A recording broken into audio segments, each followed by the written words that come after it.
Hello everyone. So today we are working on LeetCode 21, merge to sorted lists.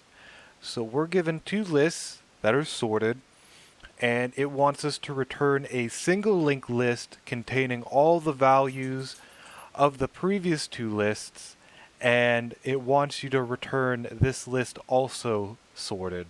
So one of the first things that we could do for this is we could loop through.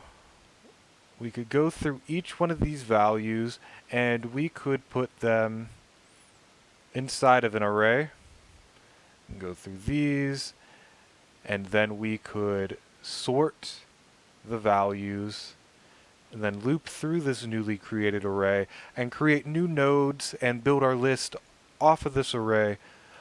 But we don't actually have to do it that way. That causes us to use more memory, and we don't actually need to do that. So the approach that I'm going to take is we're going to compare the values of these individual nodes. So let's call this L1 and L2. Alright, so if the value of L1 is less than L2's value, we're going to use that node and add it to our new list. Alright, so in this case, L1 is not less than 1, so we put this value in here. We move it up. Alright, now we're here, so 1 is less than 2. Alright, and now we're up here. And this process continues as we move through all of this. Alright, 3 is less than 4. And so on and so forth until we reach this point right here. So these linked lists are different sizes, so once we're at null, we leave our loop and we still have an element hanging here. So this is an edge case that we have to account for, and we're going to do that at the end of the array. Okay, so we're going to start off by we're going to create a head, and that's going to be a new list node. And then we're going to create another variable called current node, and this is going to be equal to our head. Okay, so while list 1 is not equal to null, and list 2 is not equal to null, we're going to continue to loop through. So I'm going to create a variable called val, which is going to represent the value that we're using.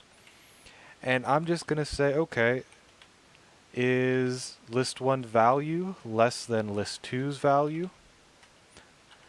Then what we're going to do is we're going to say, alright, value is equal to list 1 dot value. And then we move list 1 up to its next node. And so we repeat this logic for our second list. So list 2 dot value and list 2 is equal to its next node. So at the bottom of this loop, what we're going to say is, okay, our current node, which is starting off pointing at the head, its next is going to be equal to a new list node, and we're going to put that value inside of it. Now, this new value is assigned to its next, and we want to move our current node up as well, so I'm going to say current node is equal to its next. Alright, so current node gets assigned the new node, and then current node takes the value of current node dot next. Okay, so this is all we have to do for our loop, and once that breaks, we have to cover those edge cases. So list 1, if it's not equal to null, that means we still have values in that list. So we're going to say, okay, current node dot next is equal to list 1, and then we just repeat that for list 2.